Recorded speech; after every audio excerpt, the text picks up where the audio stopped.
we doing, guys? Welcome to a rather strange video, shall we say. You're probably looking at the title and thinking, what the hell has this got to do with a classic video game YouTube channel? And you'd be right in being a wee bit confused. The reason for this video, it's I was actually at a secret bunker a couple of weeks ago. When I say secret bunker, it was a bunker that was put together or built at the onset of the Cold War, and basically this bunker was underground, obviously, being a bunker. It was built to house important government officials in the event of a nuclear war, because obviously if that happened, 99% of people would have been wiped out, and obviously the country had to still run. So they built a number of these sort of bunkers throughout the UK, and if there was any sign that there was going to be a nuclear bomb getting dropped on Britain, then all the important sort of officials, councillors, ministers, etc., were all going to be put into these bunkers, and the rest of us were just going to have to kind of survive. So yeah, this bunker, it's got quite a strange story.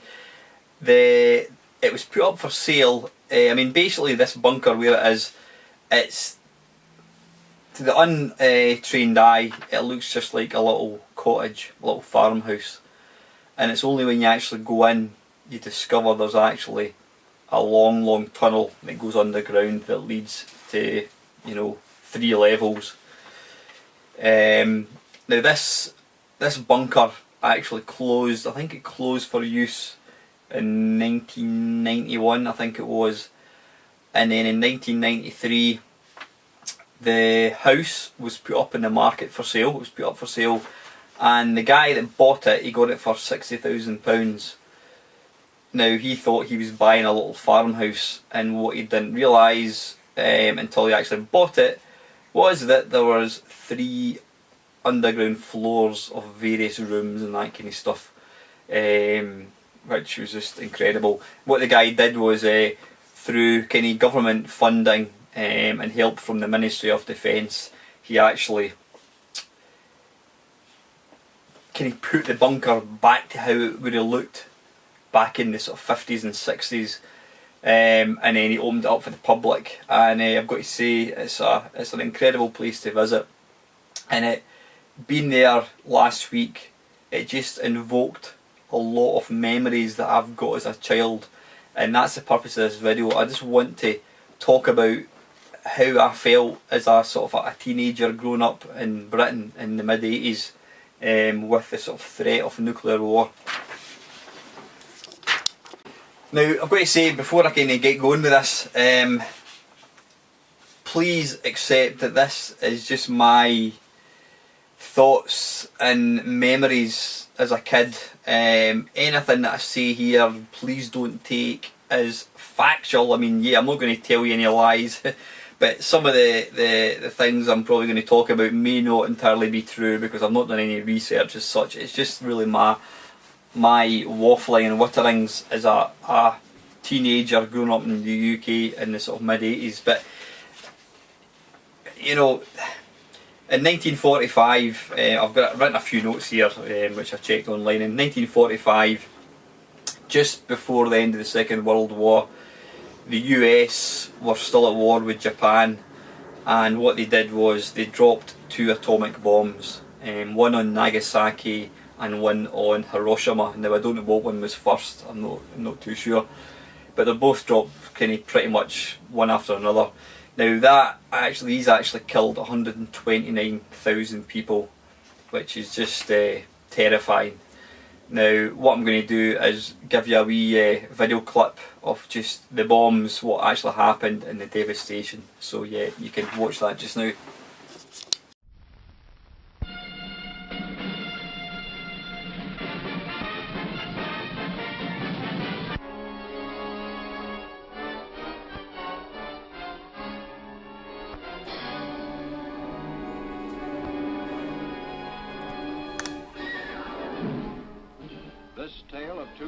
desert morning. Atomic age is born.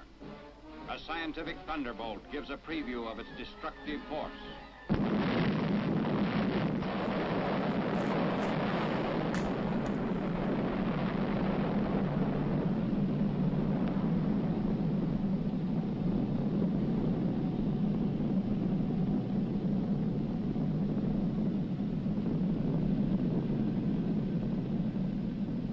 From the instant of that first blast until Hiroshima vanished from the list of living cities, closely guarded plants in New Mexico, Tennessee, and the state of Washington continued their work to shorten the war.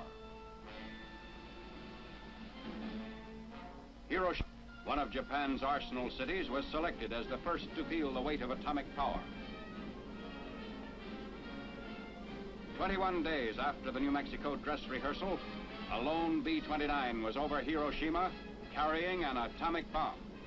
At 8:15 in the morning of August 6th, Japanese time, I love the way it's sort of touted with the typical American propaganda. The bomb was aimed to explode above 0 point, a spot in the city at the junction of the Motoyisu and Ota rivers. Not realising the utter horror that this would actually bring. To dissipate its radioactivity. Here is the pictorial record of the result. At 0 point, directly beneath the explosion, the soldier in the scene is pointing at the spot from which all damage to the surrounding area was measured in terms of distance from the center of the blast. Within a mile of 0 point, the devastation speaks for itself. But in these very ruins, Army cameramen have found and filmed pictorial evidence that tells in twisted steel and stone. Yep, the I effects think of congealing atomic we've power. probably seen enough, For guys. example, this was the site of the main Japanese military headquarters. Yeah, pretty sobering stuff when you see the devastation. Now, the thing is, the bombs that were dropped on these two cities were atomic bombs. The bombs I've got nowadays are not nuclear, what are they called? H-bombs. Is it H-bombs? Yeah, the H-bombs, which are far, far, far more powerful than atomic bombs. So yeah, if you thought the destruction in Japan was bad with these atomic bombs, you know, one can only imagine the sheer scale of devastation that an H-bomb would actually cause. It's pretty frightening. But yeah, after fortunately, these were the only two nuclear warheads that have ever actually been used in sort of warfare so far, and hopefully that never actually changes. But after, when was it be? I think 1939, I think it was, there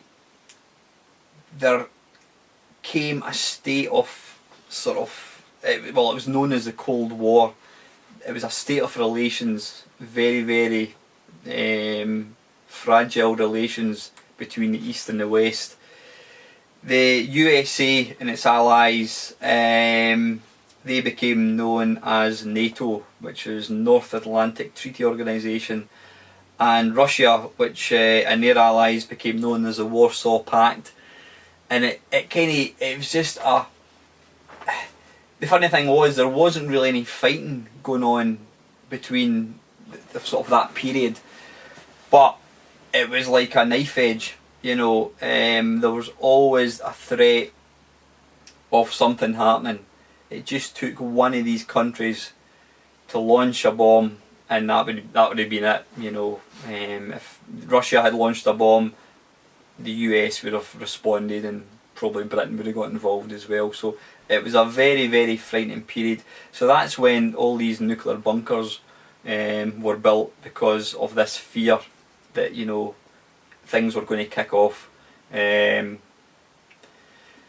Yeah, the Cold War ran from, it says, I think it was 1939. Again, guys, I'm really not 100% sure. I might be talking nonsense. The Cold War ran from after the Second World War. I think it might have been actually later. Is it 1946? Something's niggling me. Yeah, I think it was 1946, 47 to about 1991, 92. That's when sort of relations started to defrost a wee bit and kind of get slightly better. I think it was Gorbachev and Ronald Reagan that started to kind of talk about it, and I think they did agree to start having a sort of wasn't a full nuclear disarmament, but they certainly agreed that they were going to start cutting down on nuclear warheads. So yeah, that was the Cold War, and I says that existed from about 46 to about 1991. Now, when I first became aware as a teenager, I mean, I was born in 1967, so what would that be? I don't know. Well, I first became aware of a nuclear war was when I was at school. I was at first year at high school, and I can remember it was the funny thing was, it wasn't a history lesson, it was actually a music lesson, and we were made to listen to this record, and the only way to describe it was written to try and depict the horror of an atomic bomb being dropped. Now, I mean, I'm getting chills just talking about it. It sounds like a really kind of fucked up record to make, but this was obviously written and produced by somebody who was making a statement to sort of tell people this should never be allowed to happen. And I can just always remember the sound of the record was almost like, it was like somebody screaming. That's about the best way I can describe it. And this is what we had to listen to in a music lesson. It was absolutely terrifying. So yeah, that was probably the first time I really became aware of a nuclear bomb, what it was. I mean, being what would I have been, 13, 14 years old, I didn't watch the news. I mean, there was probably a lot of things going on in the news about, you know, the Cold War, which I simply wasn't aware of. Excuse me. But then shortly after that, that would be in the time when it was extremely popular for kind of kids, students, whatever, school children, to walk about with CND badges. Now, CND is a campaign for nuclear disarmament. Again, I didn't really fully understand what it stood for until me and my mate went along to a CND meeting in my hometown, and they showed us some videos of just the destructive power of a nuclear warhead, and explained the risk, the fact that we've got nuclear missiles in the UK, the fact that nobody could ever win a nuclear war. And that terrified the shit out of me. It really did. Absolutely terrified watching that. So I signed up to join the CND, which I have to say didn't go down well with my parents, because that would be the point when, you know, I was still at school, but obviously in a few years' time I was going to be sitting exams and looking for a job. And what my dad said to me was that if I was to be a member of the CND, it could potentially jeopardise my chances of getting a job with the civil service, with a bank, whatever. So I reluctantly had to kind of walk away from the CND, you know. But yeah, so that was ongoing. Joined the CND. Then what? This is when it got really scary. This is when it really started to kind of kick in just how frightening this thing was and how much a reality it was. In the sort of early 80s, I mean, even before the 80s, in the 70s and 80s, probably even the 60s actually, the government used to put out what was called public information films. Now, they sound kind of ludicrous now when you look back at some of them. I mean, some of them were so outdated, but what these were, they were just exactly what they say. They were films that were put together to give the public information, ranging from crossing the road to, you know, not being an aggressive driver when you're driving a car, to not smoking in bed, to not touching electricity pylons. I mean, the list goes on and on. Just go into YouTube and type in public information films and you'll be amazed at the topics that were actually covered with these public information films. I mean, stuff like not throwing litter out in the countryside, stuff like that. But yeah, what was to then follow was a series of public information films and it was basically they called the campaign "Protect and Survive." And again, I'm I'm getting goosebumps just thinking about this. Protect and Survive was a government initiative whereby it was trying to educate the public as to the threats of a nuclear war and what you have to do in the event of it actually happening. Now, I'm going to let you see some of these public information films. Now, these are actually real. These are real, genuine public films that were actually shown and broadcast on the TV. I can remember watching them as a kid and being fucking scared, genuinely scared, thinking, you know, what happens if this happens? This is a genuine thing that could happen. You know, when you're 12, 13 years old, you're not thinking about dying, you're thinking about going out to play football, you're thinking about going up to your grannies, you're thinking about going with your pals, swimming. You're not thinking about the fact that the world could potentially end with something like this.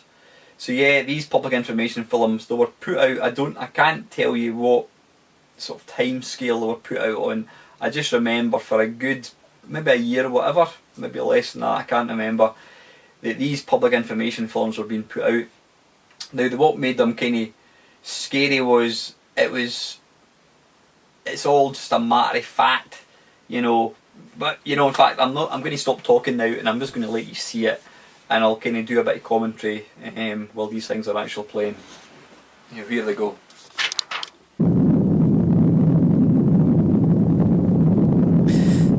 I've got to say, even just looking at that, listening to that again, just really brings back a sort of overwhelming dread.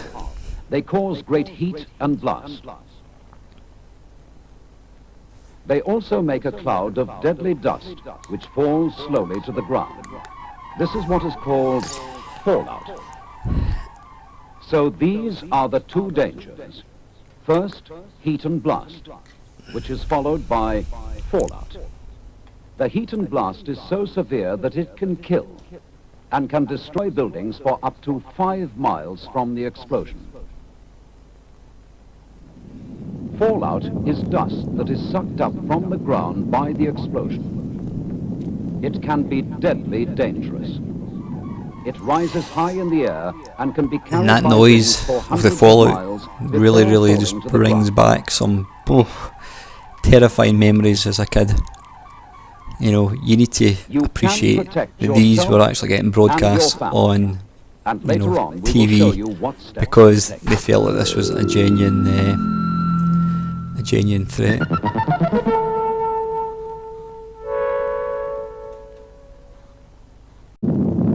Now, they actually put together a sort of series of these. I'm not going to show you them all. They are all If we available are on attacked by nuclear online, weapons, these are the warning on YouTube. sounds you must recognize. But they give you First, various the attack warning. tips and help. If an attack is expected, You know, the so, sounds will yeah. sound a rising and falling note like this.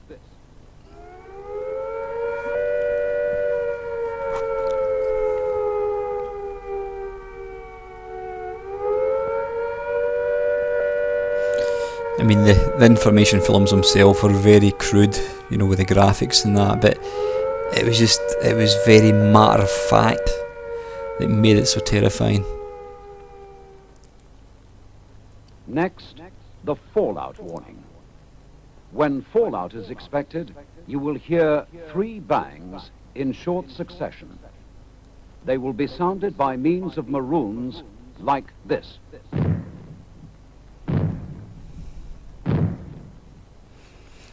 Or you may hear 3 gongs like this.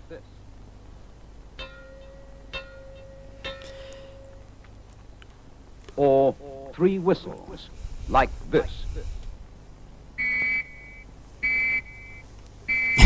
It really does. It seems ludicrous in 2015 looking back at something like this. But this was all very real. And that's what made it.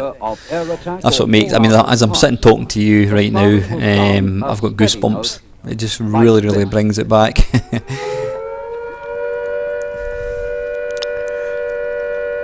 Anyway, I'm going to cut this and cut to further in one of these films. Okay, this is the last one I'm going to let you see, but this one in particular just stuck with me. It stayed with me. It was just so final. Will be made as soon as possible to treat any people who are ill or injured. Listen to your radio. Details will be given about what to do, when to do it, and how. If anyone dies while you are kept in your fallout room, move the body to another room in the house. Label the body with name and address, and cover it as tightly as possible in polythene, paper, sheets, or blankets. Tie a second card to the covering. The radio will advise you what to do about taking the body away for burial. If, however, you have had a body in the house for more than 5 days, and if it is safe to go outside, then you should bury the body for the time being in a trench or cover it with earth and mark the spot of the burial. It just seems so sort of surreal. Even that noise at the end is like the sound of impending doom. Yeah, it may look silly and sort of kind of daft now, but believe you me guys, when these were getting broadcast, for a teenager growing up in the UK, it was pretty terrifying. Now, what didn't help, it only added to the fear, was the BBC. In fact, what's the name of the guy? The guy that wrote, oh dearie me, what's his name? The guy that wrote the book Kes, which is all about a little boy that brings up a kestrel. Oh, I can't remember his name. Anyway, this guy, the author of Kes, wrote a book called Threads, and it was commissioned by the BBC, and they made a film. And this film was basically depicting a nuclear bomb dropping in Sheffield. Now, it's a film that you can't. I've already had a look. Although it's an old film, I mean, it came out in 1984, I think it was, which just goes to show just how much a reality this was. I mean, you know, it was the mid-80s, and this threat was still kind of hanging over us. But Threads, I says, yeah, it was filmed as a real life situation where a bomb drops on Sheffield, and it's, you know what, it's a film I would say everybody has to watch once. It's not a film you would want to watch again, but it just gives, I would reckon, a fairly accurate inside look as to what it would be like if it actually happened, and it's pretty terrifying. You can't find it on YouTube. I mean, you can acquire it from other means, which I've actually done. I mean, you can buy it. I mean, I looked on Amazon, it's like $24.99. I wasn't going to pay that for it, but I did actually manage to acquire it. But if you just Google it, you'll probably find it fairly easily. But it's called Threads, and it says it was filmed in 1984, and it's quite a sobering film, to say the least. Yeah, as we kind of apart from films, this threat was impacting in other areas of being a teenager. You know, you had your films, you had your TV, your sort of your public information films, which I've already let you see. But it was even starting to affect. It was getting sort of advertised, if that's not the right word, through pop music. I mean, the only example I can really think of was Frankie Goes to Hollywood, Two Tribes. Now, anyone that's seen the video for that, it's Gorbachev and Reagan sort of fighting in a kind of, like, it looks like a sort of a sumo wrestler's ring. But the song starts with the siren, they called it the 4-minute warning, and it's basically this horrible siren. And this was actually the sound that you would have heard that the government would have broadcast if they knew that a nuclear warhead was about to strike Britain. It was this horrible wailing siren, and then what then followed in the song was the guy which did the talking in these public information films. you know, and the whole premise of the record was basically protesting about, you know, the shockingness and, you know, devastation that would be caused by nuclear war. So yeah, that's the only sort of song I can think of. But even computer games, there was 3 computer games that I could remember. Now again, going back probably 81, 82, I remember going into a cafe aware of the threat of nuclear war and seeing this game with these lines coming down, and I realised it was called Missile Command. And you know, the premise of the game was you were basically trying to defend 6 American cities from being struck with nuclear warheads. You were having to shoot them out of the skies. So this was quite a scary game to put together, given it was released when the threat was still real. So anyway, this is Missile Command, guys. Okay then, right, this is the most iconic video game relating to the Cold War. This is Missile Command, and basically the idea of the game is to try and defend your cities. I think they were all basically cities in America from nuclear warheads destroying them. You can see there at the top, these are the missiles raining down on the cities below. This utilised a trackball. You adjust it actually, and basically you've got 3 missile bases along the bottom. You've got left, middle and right, and you've only got a sort of finite number of missiles in which to take out the nuclear warheads, and these get quicker and quicker and quicker as I'm about to demonstrate.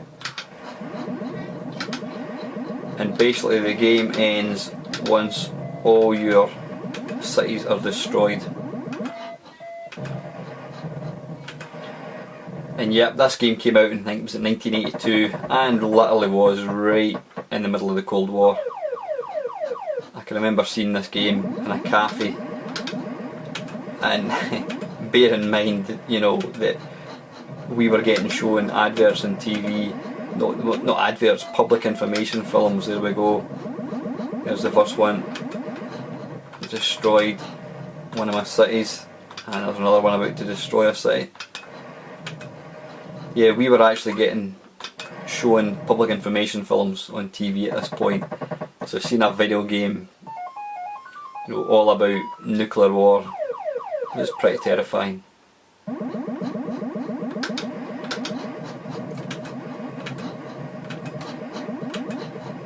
I'm actually quite surprised that they released a game like this.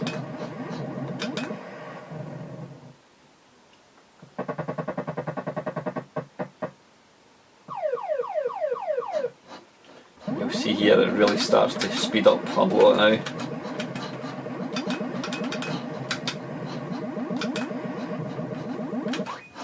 And I'm just about to lose, and I've lost all my cities. And you'll see what's going to happen here. It's quite literally game over.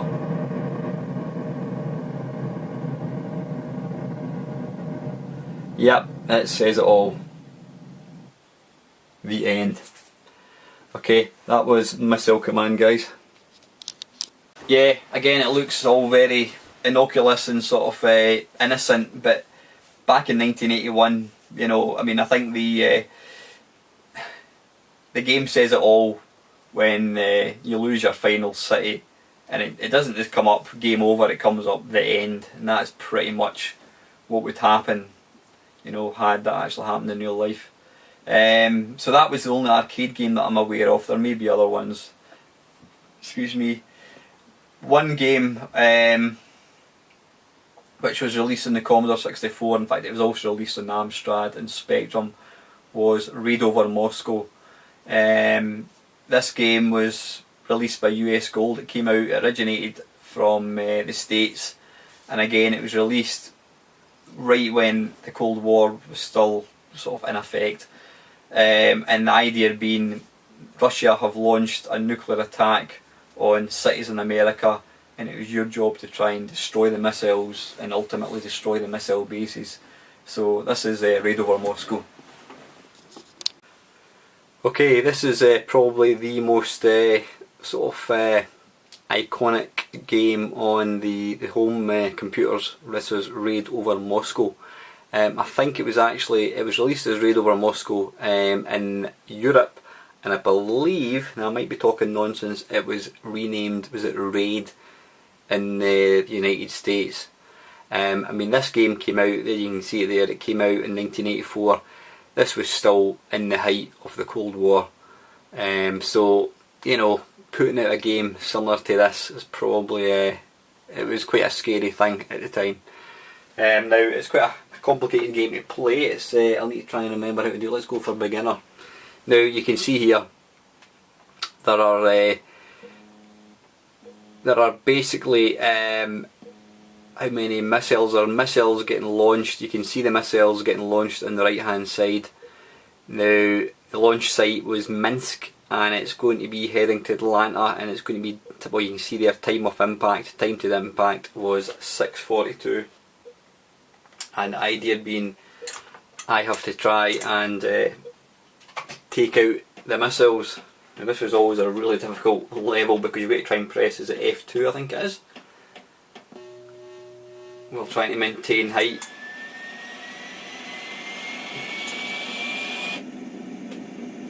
You press up to go forwards. You press fire. Is it F2? Is it F1? F7 maybe? Ah, it's F7, here we go. It's brutally hard. But you can see there, you know, it says there, time to impact. 6 minutes.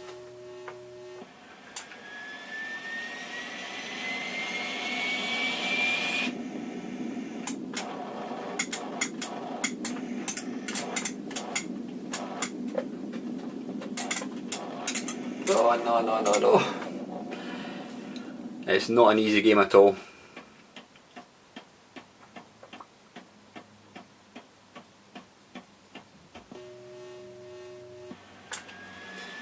And all the time, the time to impact is ticking down. What I really need to do here.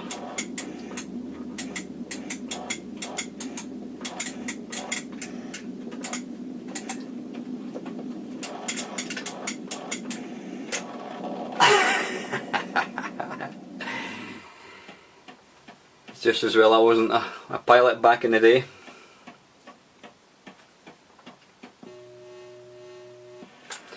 But, you know, this game, when it was released, there was a lot of controversy, for obvious reasons.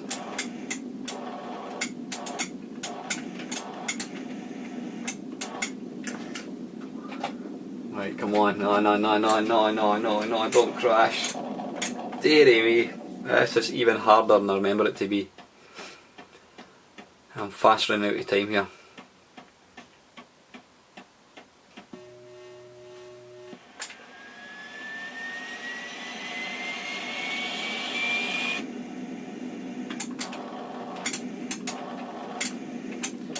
If I can get in a straight line here,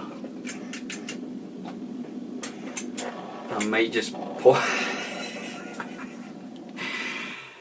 Well, I think at this rate, guys, we're not going to see any more levels in this, unfortunately.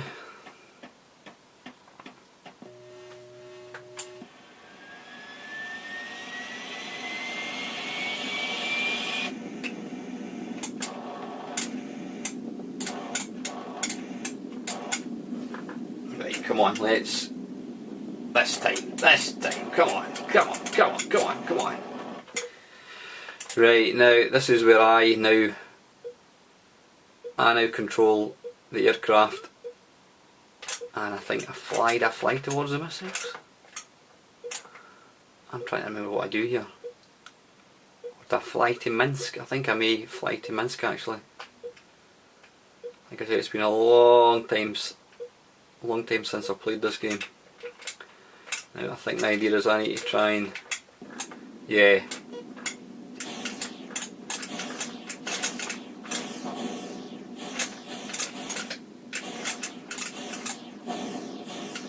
This is obviously me now attacking Moscow itself.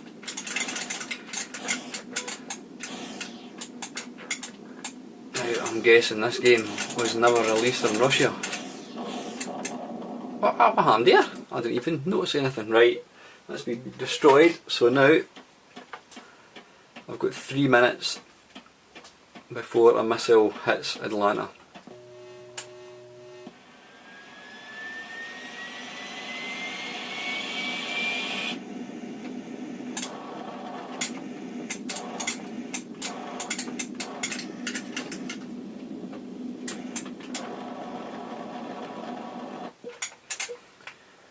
Two minutes to go.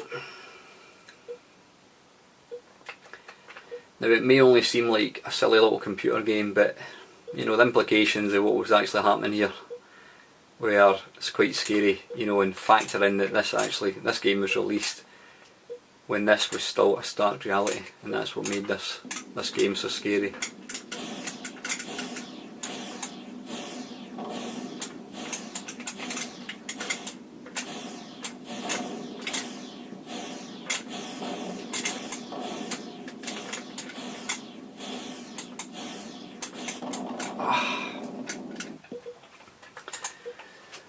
I'm seriously struggling here.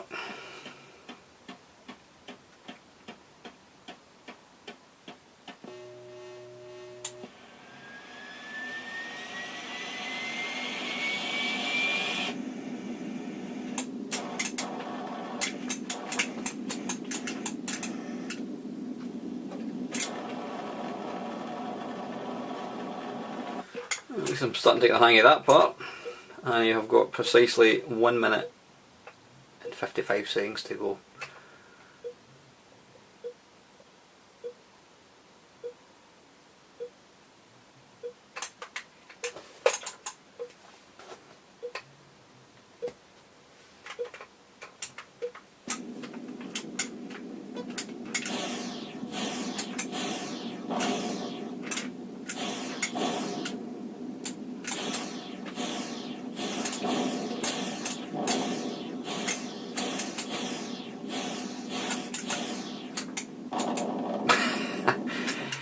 Trying to actually judge this sort of perspective wasn't the easiest.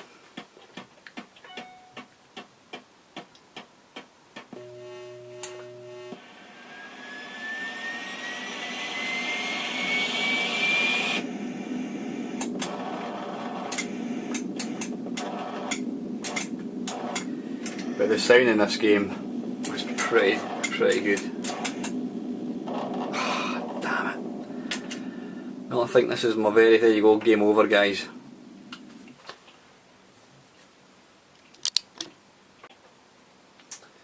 Right, I've actually restarted it with infinite lives because I want to try and show you the next levels.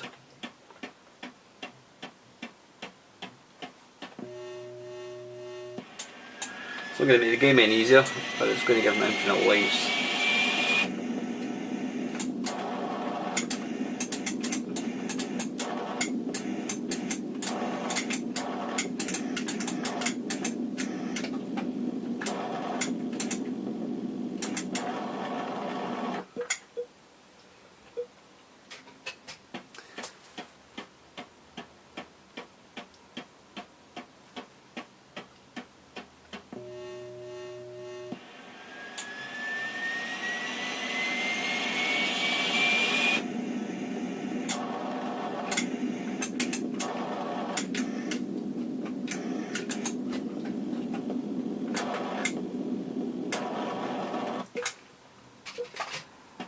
Let's get one more out, I think.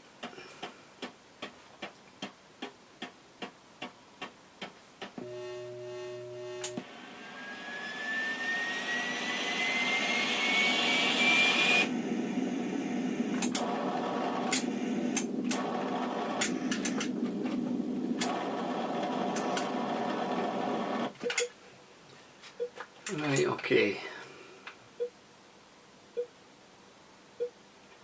Hopefully it gets a wee bit easier with practice.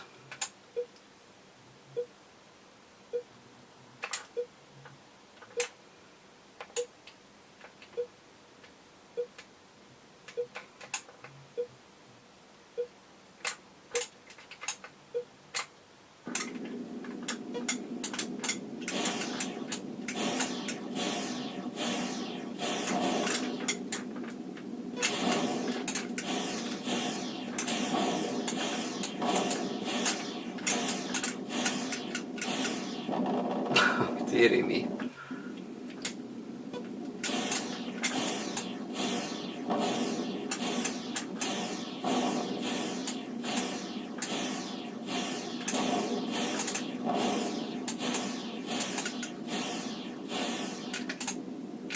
This time. Oof.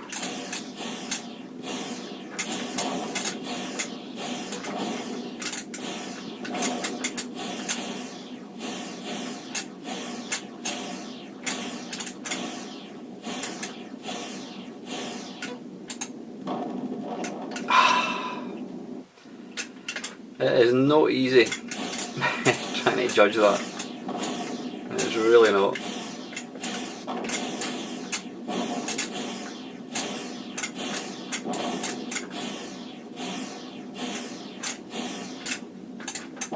Ah.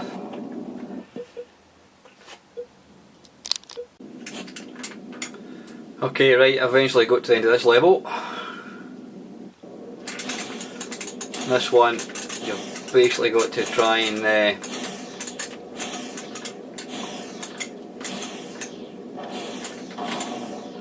put a missile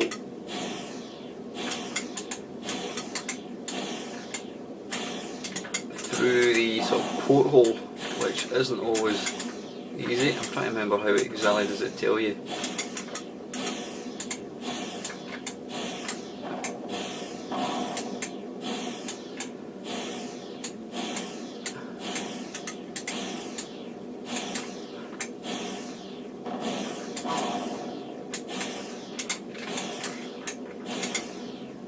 All the time the clock is running down. I don't know if we're going to maybe take out these. Ah, there we go. I think it changes colour, that's what it is. Yeah.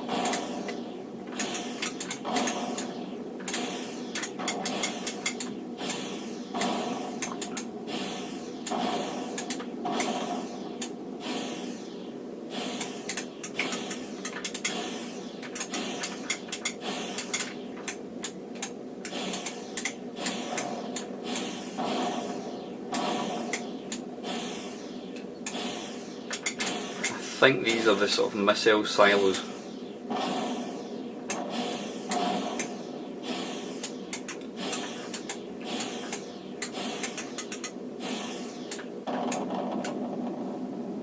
Okay, Minsk launch site destroyed. But then it'll then go on to do one more. Anyway, listen guys, that is Raid Over Moscow. Let's look at another game. The final game, which to my mind was probably the one that had the biggest effect. I mean, Raid Over Moscow was kind of arcadey, so it'd be easy to kind of forget that it was, you know, that it was nothing more than just a computer game. But this last one, it was called Theatre Europe. Now it was actually a strategy game. You could either play the Warsaw Pact, which was like Russian and allies, or you could play the part of NATO, which was America and its allies, and you had to basically fight the opposite, the enemy, moving troops, moving warheads, and you could launch chemical attacks. You could also launch nuclear warheads, and I remember playing this game and thinking, fuck's sake, this is real. This could happen. I was playing a game and like destroying buildings, with the knowledge that that could actually happen in real life to me, and it was terrifying. As you'll see, I do mention some of the sort of the more frightening aspects of the game, but this is Theatre Europe.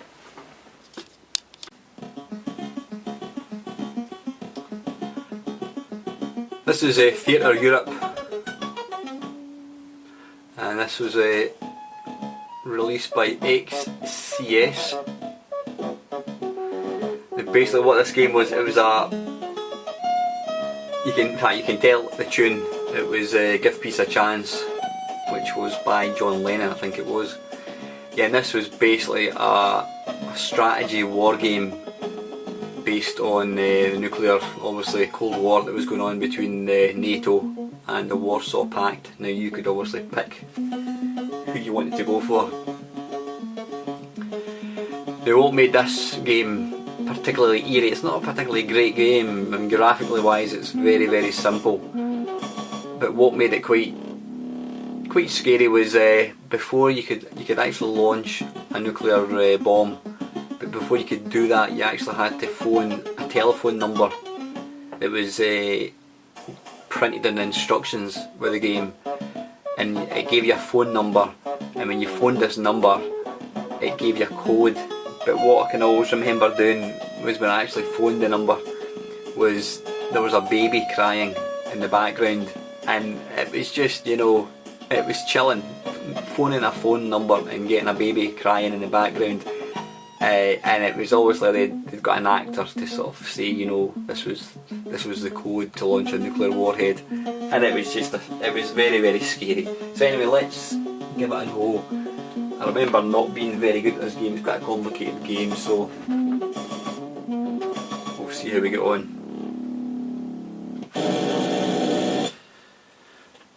Now I am obviously the blue and red is Warsaw Pact. You can see there we're in Europe. Now what you can do is you can advance your guys, and when eventually they overlapped you would get conflict.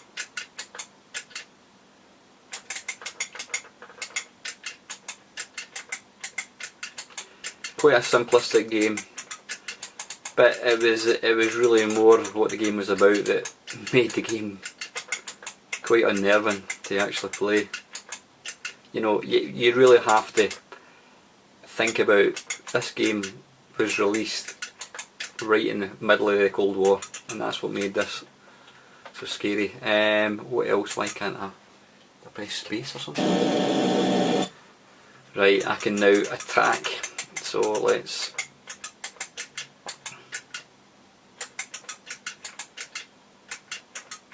so I'm now effectively attacking the Warsaw Pact here. Now I can take part in one of the battles. I think it was quite a crude mock-up.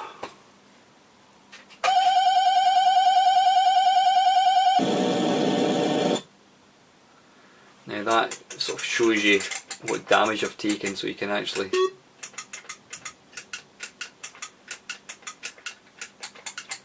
rebuild your troops. Right, let's just skip all that.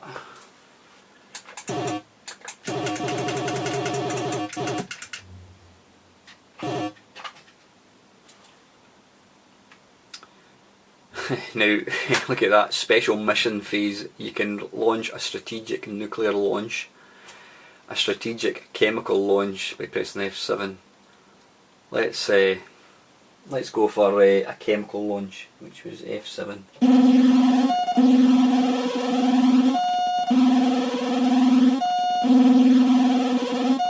That's just pretty horrific stuff. Civilian deaths will be numerous. Thank you for your attention.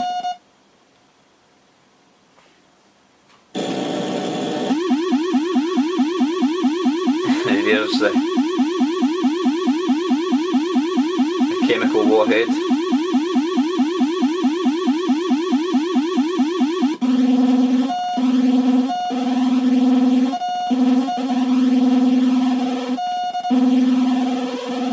It's just very, very cold, the fact that I've just wiped out a city.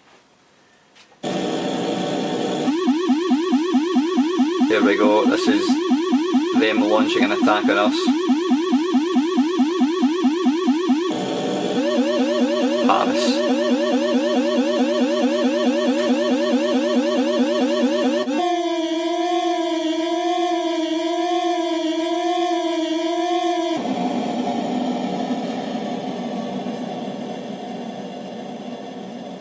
Now, if that is not a chilling image, I don't know what is.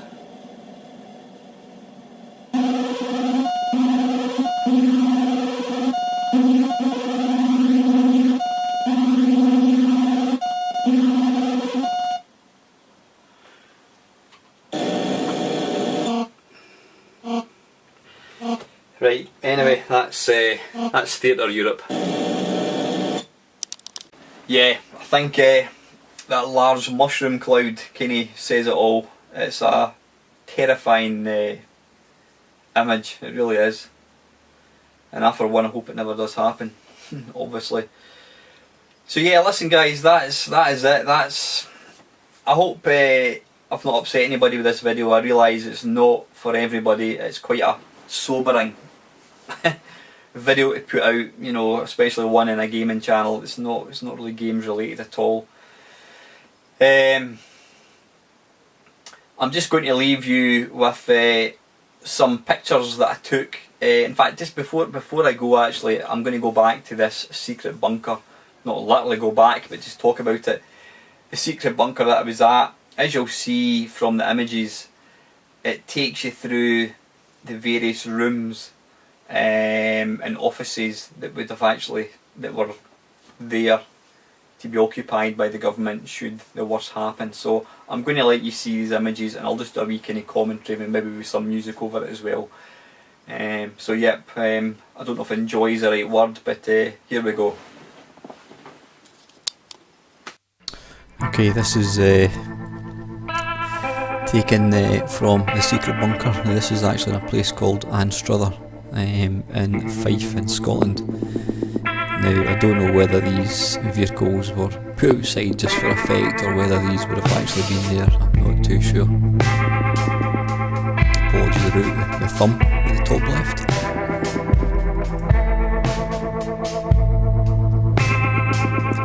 But yeah, when you're actually there and you see these kind of vehicles up close, it's frightening just the fact that these were actually there for a reason. You know, they weren't just there for show, for a museum or anything. I mean, they were actually there to be used. I think that's what makes it quite as terrifying as it actually is. Now, when you come in the main entrance, you know, you go through a little door and you go down some steps, and this is what's facing you. As you walk along, I mean, it's quite claustrophobic. I mean, apparently the walls are 10 feet thick concrete. So you walk, this is actually going downhill, you walk down this corridor, and then eventually you get to what's called the blast doors. These were doors that were actually closed. Once people were inside, the doors were closed and there was no way to get back out. This was the security office that was used. Now they did tell you that security were primed that unless you appeared on an approved list, you would be taken outside. You know, it was a shoot to kill policy.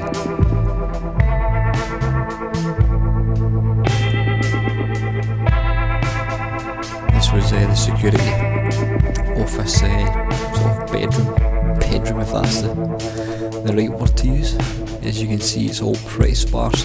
The one thing that you get that you can't convey with photos is the overall sense of claustrophobia. It feels really, you feel like the walls are closing in on you.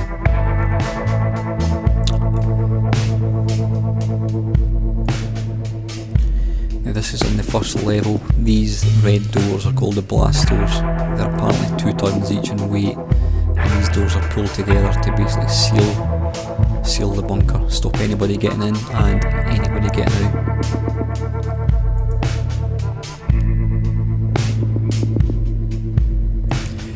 What made it quite, I don't know what's the word,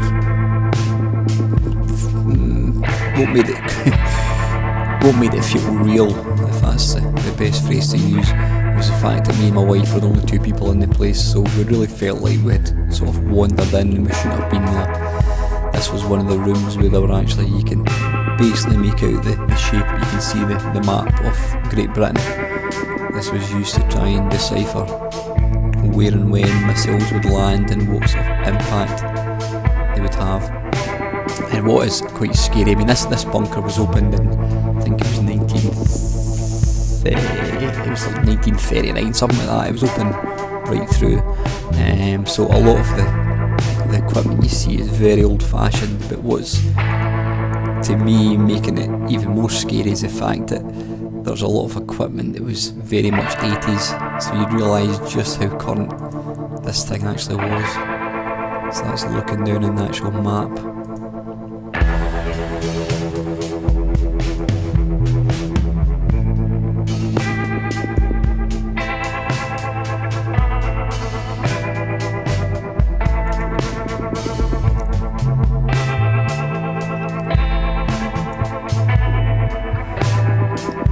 This was the doctors. They had one doctor, or did they have, was it one or two? I can't remember exactly. I think they had maybe 2 doctors on site, and this was exactly what the doctor's room would have looked like.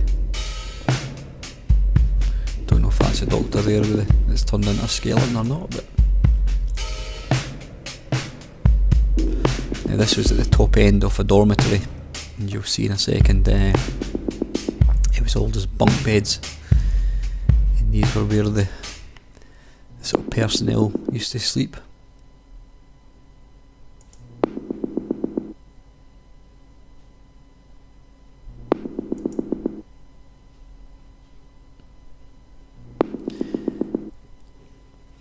Now this was actually the recording studio that was set up by the BBC, and this would have been used to make public broadcasts. So while we were all banged up in our homemade air shelter, the BBC would put out broadcasts advising what was actually happening.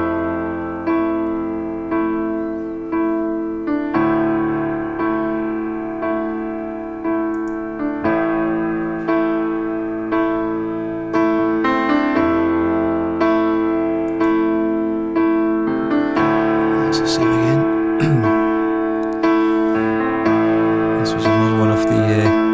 Sort of broadcasting rooms, which was in the same kind of suite.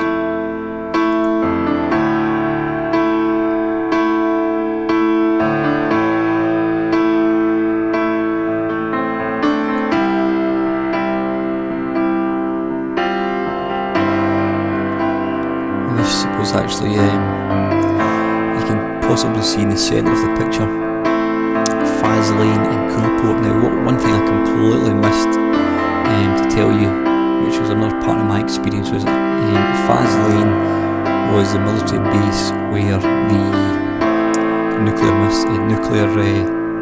submarines were based, where they were serviced, etc., and where they were actually loaded. Now, just to the east of Faz Lane is a place called Coolport. Now, that was actually used to house missiles when they were being put together and being repaired, etc. I actually worked in Coolport in 1988 when this thing was still in full flow, so it was quite terrifying actually taking part, actually being employed in one of these areas. But you can see there, Coolport and Faz Lane are right in the west coast of Scotland, and even to this day there are still missiles there. Now at Faz Lane there's a sort of a world famous peace camp. Basically, well, want for another word, hippies set up a peace camp with caravans, etc., and it was there for years and years and years. This was when the CND were in sort of full swing.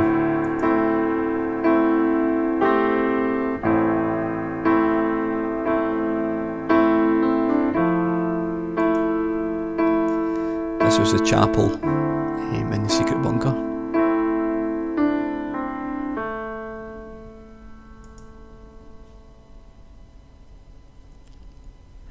Now this desk was actually the Secretary of State for Scotland's desk, I believe. Now what made this particularly chilling was it actually tells you when you're walking the secret bunker there's a sort of a telephone thing that you get to listen to, and it gives you a sort of a commentary telling you where you are and what happened. Now basically this room was where the Secretary of State sat. Now what it said was that this guy was both he was respected and feared in equal measures, because this guy basically had the power to decide whether somebody lived or died. Somebody lived or died And what they said was that in the event of a nuclear war, anybody that was deemed too ill, too old, too young, I mean, they only had a finite amount of medicine, morphine, painkillers, etc. So they would decide what people should really just be shot, because they didn't want to give medicine to somebody who probably wouldn't survive. So this person that occupied this office actually had the power to determine who would live and who would die, and that's to hear that, it's pretty scary. Sorry, it's a Minister of State.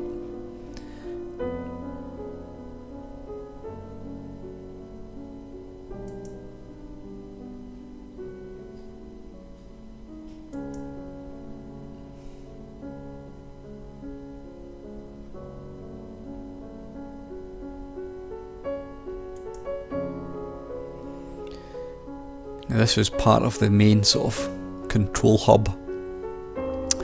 In the centre there's a large map, and off this room there are various offices. You can see there on the left there's an office.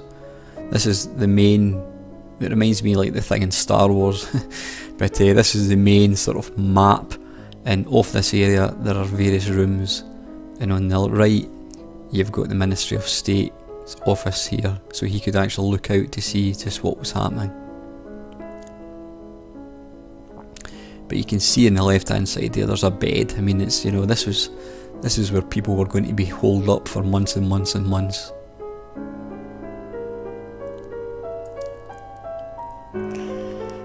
You just have to look at that. It's pure 1980s. Big computers, chunky printers, big screens, etc. This was the main sort of admin centre where all the messages came in and out. Now they told us apparently there was 2,000 phone lines dedicated to this one bunker.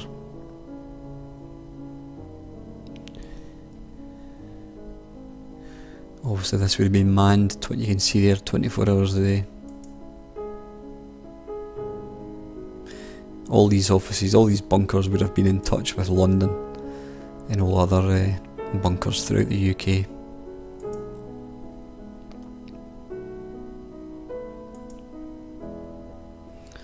Just again, that's looking inside the Minister of State office. There was various offices. This guy also had to determine the weather, which would determine, where the fallout would actually land and how far it would actually blow.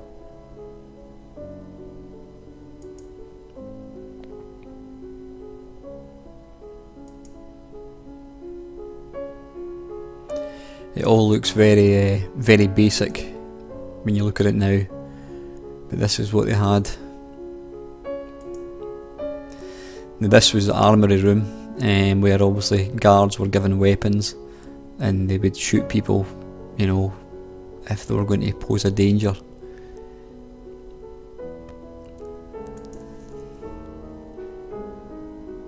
It's quite frightening actually seeing stuff like this up close and personal.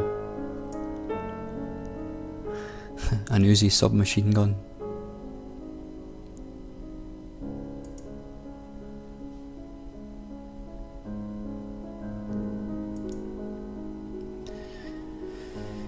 Yeah.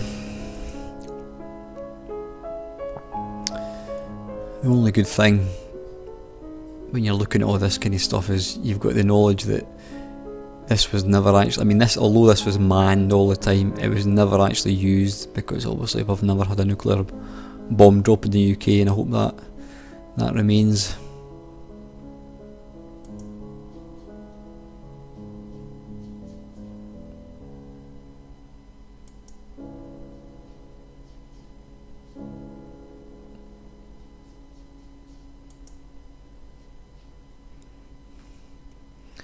It just seems all so very dated. A lot of this, I think this particular room was probably, mid-50s. So it was, it was pre-computers.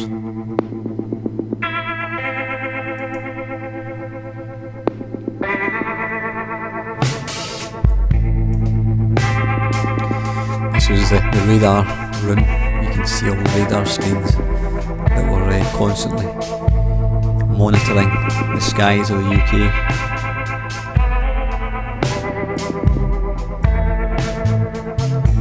This was the main sort of telephone communications room. On the sort of right hand side here you can see the ribbon cables which was spat out from that machine. Yep, that is the photos, guys. That is the underground bunker, which is in Anstruther in Scotland. Right, that's it. Thanks for watching this video. I would really love to have any comments. You know, not what you think of the video, but just what you think of this whole subject in general. It's something that I hope never ever happens. I mean, I think that would literally be the end of the world as we know it, to quote REM, I think it was. So anyway, guys, listen, thank you very much for watching. If you did enjoy the video and you want to see some retro games getting played, please feel free to like, comment and subscribe. And as usual, guys, thank you very much for watching.